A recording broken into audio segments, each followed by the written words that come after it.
එයා අපේ විදුහල්පතිතුමා වික්‍රමසිංහ සර්. සර්ට වයස අවුරුදු 45ක් විතර ඇති. උස්ස පෘෂ්ටිමත් සිරුරක් වගේම හරිම ගැඹුරු කටහඬක් එයාට තිබුණේ. එයා ඉස්කෝලේ කොරිඩෝව දිගේ ඇවිදගෙන එද්දි ළමයි විතරක් නෙවෙයි ගුරුවරුත් නිකම්ම නිශ්ශබ්ද වෙනවා. ඒ පෞරුෂයට මම හරිම ආස කළා. එයාගේ ඇස් දෙක හරිම තියුණුයි. කණ්ණාඩි දෙක යටින් එයා බලන බැල්ම කිලින්ම හිත පසාරු කරගෙන යනවා වගේ මට දැනුනේ. මම පාසලට ආපු මුල් දවස්වල ඉඳලම මට එයා ගැන අමුතුම හැඟීමක් තිබුණා. ඒක ගෞරවයකට වඩා එහා ගියපු වචනෙන් කියන්න බැරි ආශාවක්. එදා සිකුරාදා දවසක්. ඉස්කෝලේ ඇරිලා ළමයි ඔක්කොම ගිහින් ගුරුවරුත් ගොඩක් අය ගෙවල් වලට යන්න පිටත් වෙලා තිබුණේ. මට විතරක් ලොකු වැඩක් ඉතුරු වෙලා තිබුණා. 10 වසරේ ළමයින්ගේ ව්‍යාපෘති වාර්තා වගේක් චෙක් කර හිටපු නිසා මම ස්ටාෆ් රූම් එකේ තනි වුණා.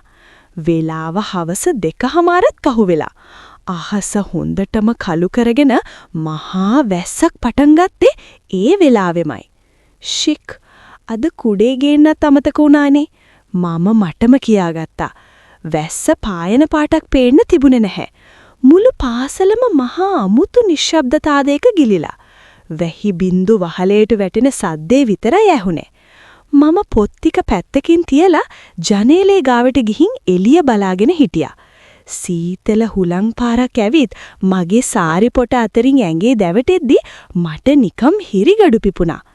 "නෙත්මි ටීචර් තාම ගියේ නැද්ද?" එක පාරටම ඇහුණු ඒ ගැඹුරු කටහඬින් මම තැතිගත්තා. හැරිලා බලද්දි කාර්යාලයේ කාමරේ දොරකඩ හිටගෙන හිටියේ වික්‍රමසිංහ සර්.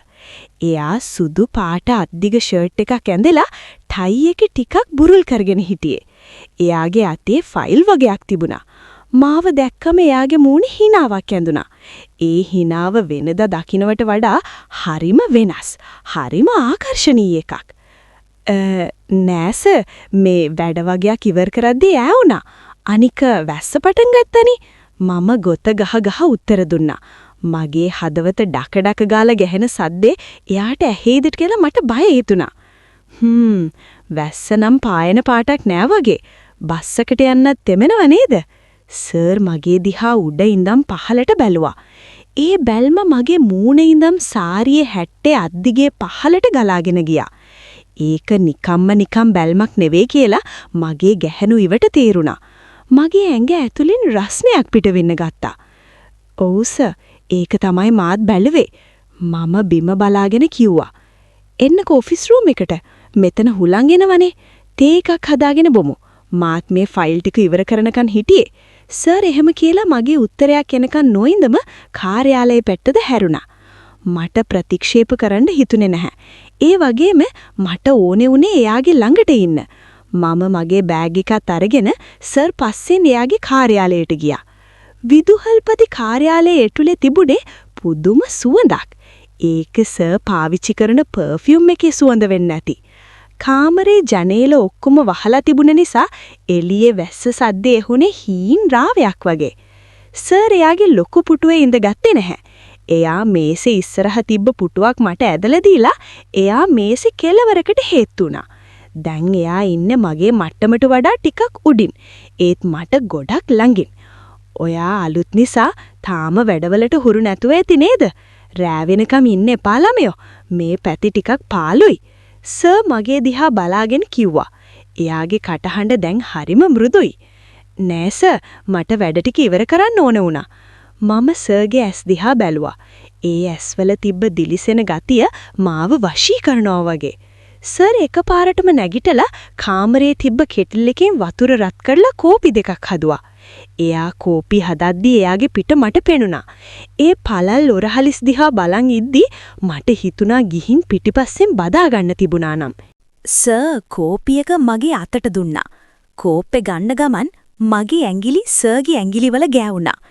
ඒ පුංචි ස්පර්ශයේ හරියට විදුලියක් වැදුනා වගේ මගේ ඇඟ පුරාම දිව්වා. "ඇයි බය වෙලා වගේ?" සර් ඇහුවා. "නෑ සර්, මේ සීතලයි." මම බොරුවක් කිව්වා. ඇත්තටම මට සීතල නෙවෙයි, මගේ ඇඟ ඇතුලේ ගින්දරක පත්තු වෙලා තිබුණේ. සීතලද? සර් මගේ දිහා අමුතු විදිහකට බලලා එයාගේ පුටුව උඩ දාලා තිබ්බ එයාගේ කෝට් එක අරගෙන මගේ උර හිසට දැම්මා. ඒක දාද්දි එයාගේ අත් මගේ බෙල්ල ළඟින් ගියා. එයාගේ හුස්ම මගේ මූණට වැදුනා. සර්ගේ පිරිමි ගන්ධය මගේ නහයට දැනිලා මගේ උළුව කැරකෙන්න ගත්තා වගේ වුණා. දැන් සීතල අඩුයිද නෙත්මි? එයා මගේ නම කිව්වේ හරිම ආදරණීය විදිහට. එයා ටීචර් කෑල්ල හැලුවා. ඒකෙන් මට දැනුණි අපි අතර තිබ්බ ඒ නිල පරතරය නැති වෙලා ගියා වගේ. සර් හිමීට මගේ උරහිස අත ගෑවා. ඒ ස්පර්ශය හරිම තදයි. ඒත හරිම සියුම්. ඔයා දන්නවද නෙත්මි? ඔයා ඉස්කෝලේට ආපු දවසේ ඉඳන් මම ඔයා ගැන බලාගෙන හිටියේ. සර් එකපාරටම කිව්වා. ඔයා අනිත් අයට වඩා වෙනස්. ඔයාගේ මේ ඇස් මේ වගේ මගේ දිහා බලන විදිහ මට තේරෙනවා. සර් එහෙම කියලා ටිකක් පාත් වෙලා මගේ නිකටෙන් ඇල්ලුවා. සර්ගේ ඇඟිලි මගේ නිකට දිගේ ගිහින් මගේ තොල් ළඟ නතර වුණා. සර් කවුරු හරි එයිද? මම බයෙන් වගේ ඇහුවා. කවුරු එන්නද? ගේට්ටුවත් වහලා. ඔයයි මමයි විතරයි. සර් ඒක කිව්වේ අමුතුම රහසක් කියනවා වගේ. සර් යාගේ මූණ තවත් මගේ මූණට ලං කළා. දැන් අපේ තොල් අතර පරතරය අඟල් කීපයක් විතරයි. එයාගේ උණුසුම් හුස්ම මගේ තොල්වල වදිද්දි මට ඉවසාගෙන ඉන්න බැරි වුණා. මම මගේ ඇස් දෙක පියාගත්තා. එක පාරටම ලොකු අකුණු සද්දයක් ඇහුණා. මම බය වෙලා එක පාරටම සර්ගේ අත තදින් අල්ලගත්තා.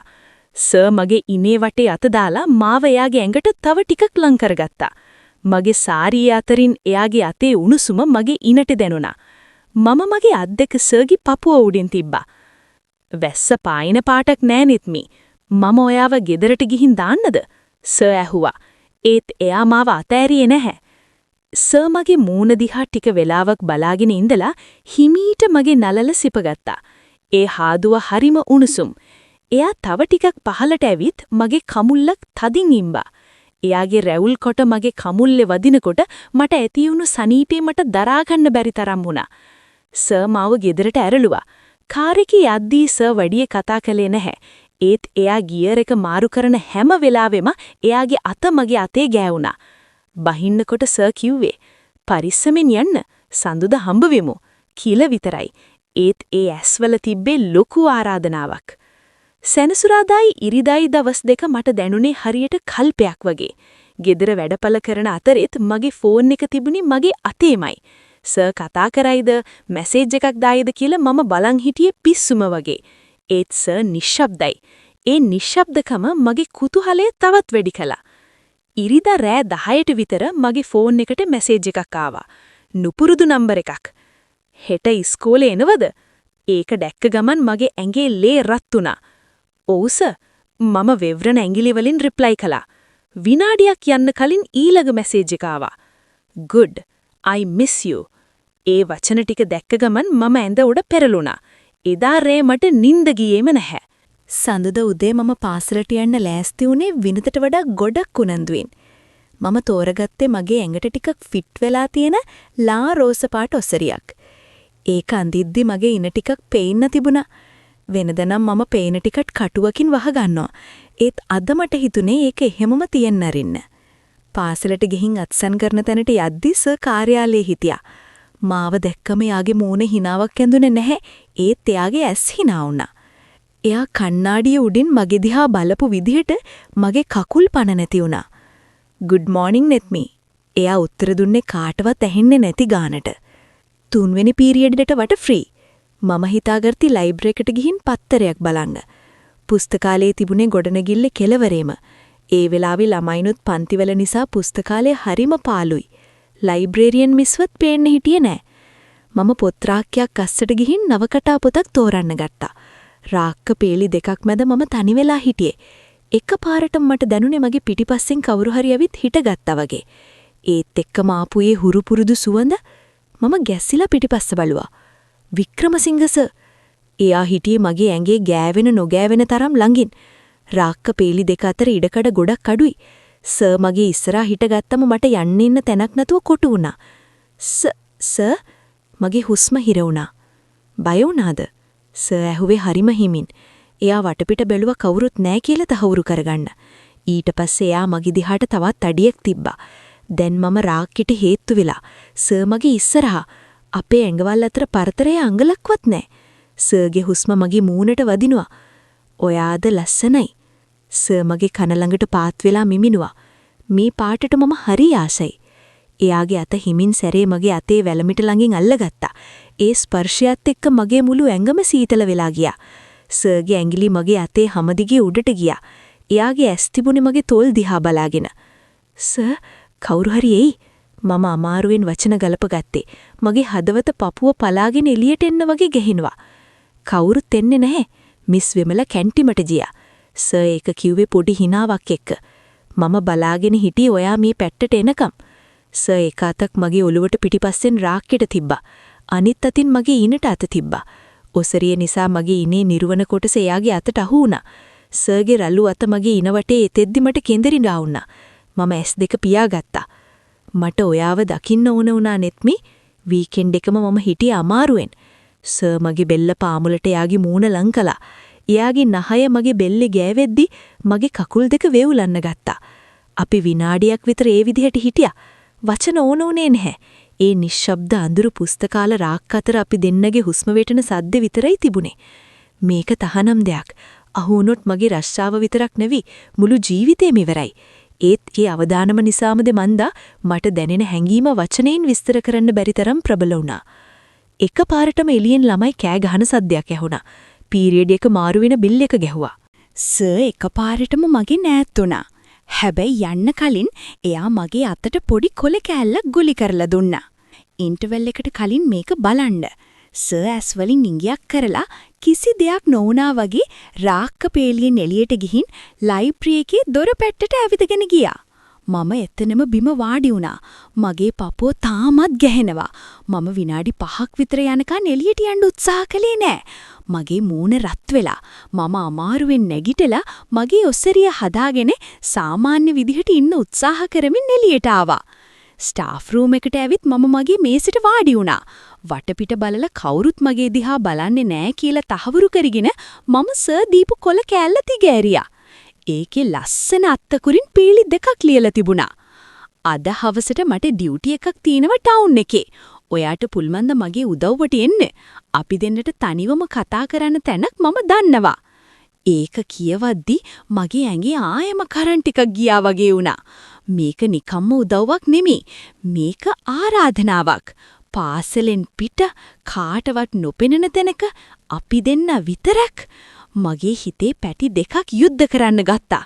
එක පැත්තකින් බය, අනිත් පැත්තෙන් සර් ගැන තියෙන පුදුමාකාර ආශාව. මම දැනගෙන හිටියා මම මේකට කැමති බව. මම පෑන අරගෙන පොඩි කොළ කෑල්ලක හා කියලා ලියලා ඒක මගේ අතේ ගුලි කරගත්තා. ඊළඟ පීරියඩ් එකේ මට පන්තියක් තිබුණේ නෑ. මම හෙමින් සැරේ ඔෆිස් එක පැත්තට ගියා. සර් හිටියේ ෆෝන් එකෙන් කාත් එක්ක හරි කතා කරන ගමන්. මාව දැක්කම එයා කතාව නතර කළේ නෑ. ඒත් එයා මට ඇතුළට එන්න කියලා අතින් සංඥා කළා. මම මේසෙ ගාවට ගිහින් ෆයිල් එකක් තියෙන මුවාවෙන් මගේ අතේ තිබ්බ කොළ කෑල්ල එයාගේ ෆයිල් එක යටින් තිබ්බා. සර් ඒක දැක්කා. එයාගේ මූණේ හිනාවක් ඇදුනා. එදා හවස 1:00 වෙද්දි මම ඉස්කෝලෙන් එළියට ආවේ මගේ හිතේ තිබ්බ ගින්දර තවත් වැඩි වෙලා තියෙද්දි. සර් කලින්ම පිට වෙලා ගිහින් තිබුණේ. එයාගේ මැසේජ් එක තිබුණා මට එන්න ඕන තැනගන. ඒක ටවුන් එකෙන් ටිකක් ඈත තියෙන රෙස්ට් හවුස් එකක් වගේ පෙනුන නිස්කලංක තැනක්. බස් එකේ යද්දි මම කල්පනා කළේ අද හවස මොනවා වෙයිද කියලා. සර් මාව එතනට ගෙන්නුවේ කතා කරන්න විතරක්ද? නැත්නම් ඊට එහා ගිය දෙයක් වෙයිද? මගේ හිතේ තිබ්බ කුතුහලේ මාව මරන්න හදනවා වගේ දැනුණා. මම දන්නවා මම මේ යන්නේ ගින්දරක් එක්ක සෙල්ලම් කරන්න කියලා. ඒත් ඒ ගින්දරට පිච්චෙන්න මම පුදුම ආසාවකින් හිටියේ. බස් එකේ ජනේලයෙන් එන හුළඟ මගේ මූණේ වැදුනත් මගේ ඇඟ ඇතුලේ තියෙන රස්නට නිවන්න ඒකට පුළුවන් උනේ නෑ. මම සීට් එකේ පිටිපස්සට හේතු වෙලා S2 පියාගත්තා. මගේ හිතේ මැවියුනේ පුස්තකාල රාක් අතරේ අපි ගත කරපු ඒ තත්පර කිහිපයයි එදා වැස්සේ දැනුණ උණුසුමයි විතරයි. මේ ගමන කෙලවර වෙන්නේ කොතනින්ද කියලා මම දන්නේ නැහැ. හැබැයි මම දන්නවා අදින් පස්සේ මගේ ජීවිතේ කවදාවත් කලින් තිබුණා වගේ වෙන එකක් නෑ කියලා.